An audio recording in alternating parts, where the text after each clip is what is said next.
Hello, everyone. Hope everyone's been okay and that nothing happened bad in the area where you are. I hope everyone kept a level head about the situation and realized that the Lord's the only one that is going to tell us the election results in His time. So there are a lot of political things going on now, and honestly, I don't care. I really don't. Why? Because of all the things that's going on with Yeshua coming back, there's no time to worry about all this political nonsense that everyone is manipulating to rile people up. It's terrible. Everyone has bought into the whole political scheme. I mean, people that I never thought would. They've fell for it hook, line, and sinker, and they seem to not even care about the facts, which, you know, that's fine. I myself like to be informed. And on that note, there is a lot of information that the Bible holds. And what good is that, you ask? Well, I'll tell you exactly what good that is. You see, we're kind of in a voting scenario ourselves. You see, the Bible talks about making our election sure. And what election is that?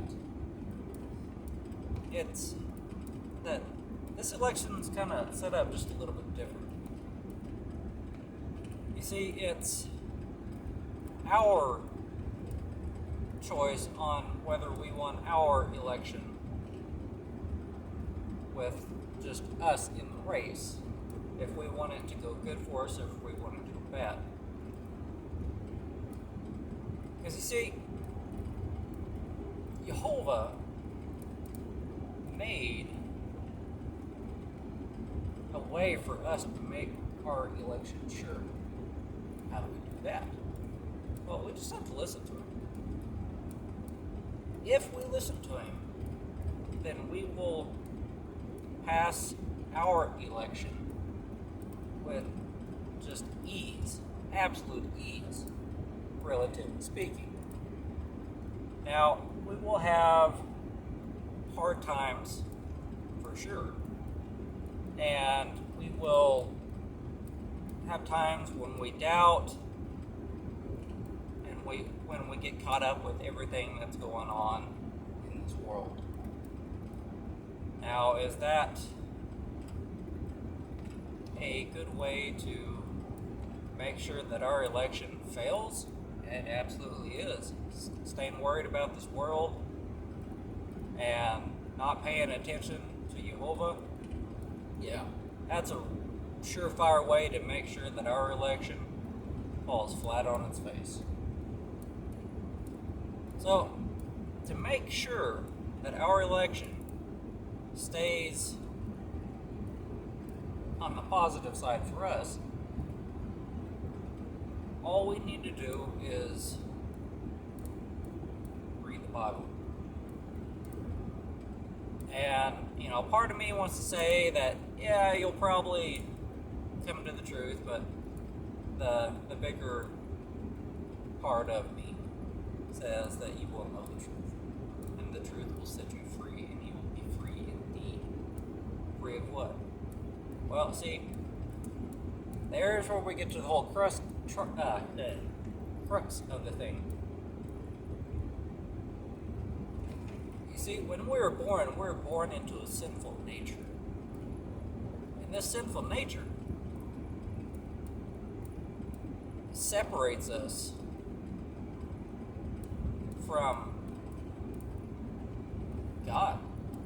It absolutely does.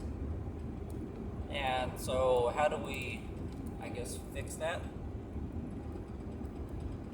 Well, Jehovah, being as loving as he is, he had decided a long time ago, long before anything was created, that he was going to make sure that there was a way that we could be with him. But the sad thing is that not everyone is completely all for Jehovah being in charge. Which is actually kind of funny because, well, he's in charge regardless. And, I really wish that people could understand that. And it's not that he is a mean individual or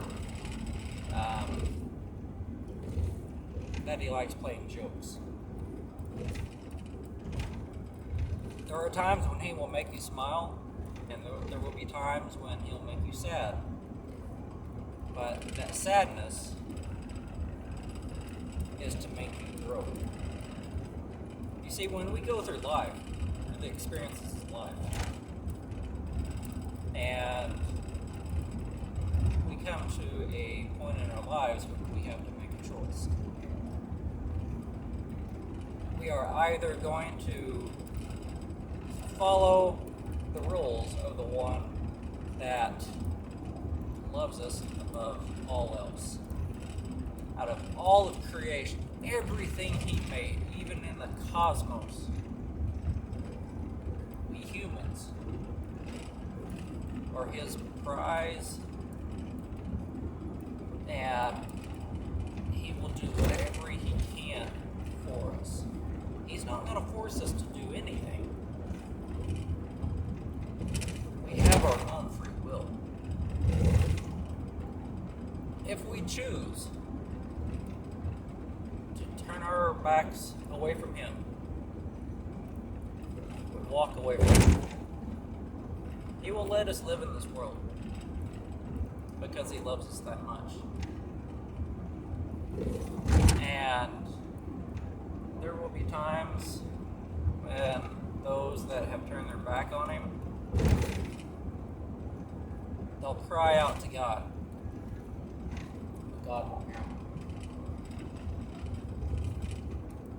They'll beg and plead for him to save their mom or their dad or some member of their family, and he won't hear them. And at that point, you can either turn your anger and disappointment inward, or you can turn it outward, and it will be what it will be. Or, for those who turn their face toward Jehovah and willfully acknowledge him, then those people, they'll have blessings. Just more than you can even imagine, they'll have blessings. Well, so how are those people that do that, how are they so happy?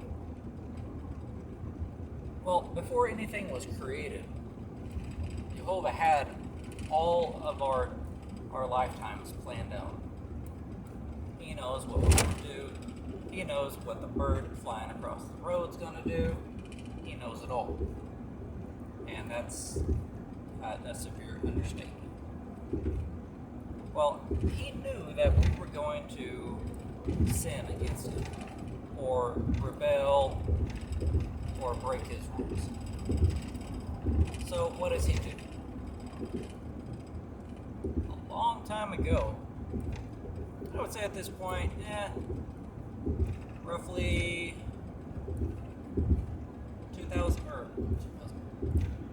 4,500 years ago or so,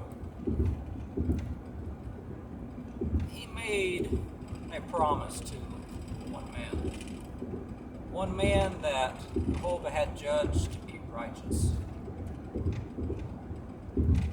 He had made a promise to him that he would have children that would outnumber the stars. Now, I'm not exactly sure how many stars you can see with the naked eye, but I can see a lot, and I always lose count. So, it's not a number that I can number. But here's the kind of awesome thing about all this. Jehovah, with his foreknowledge of everything, made this promise to this man when he was Abraham. He made a covenant. Now see, a covenant's a lot more than a promise. A covenant says that if either of us break the rules of this covenant, then whoever breaks the rules of the covenant will surely die. So they will take some animals and they'll split them down the middle. They'll have one half on the right, one half on the left. And I believe it's either 5 or 7 animals, but I'll put out there. They walk through them. And that's physically them saying, whatever happened to these animals, let it happen to me if I break this covenant. If I turn my back on this covenant, let this happen to me. Let me be destroyed. Well, Abraham had to do all the sacrificing of the animals and cutting them in half. He did this. And this would have been roughly 10 o'clock in the morning. He did this. And, you know, that man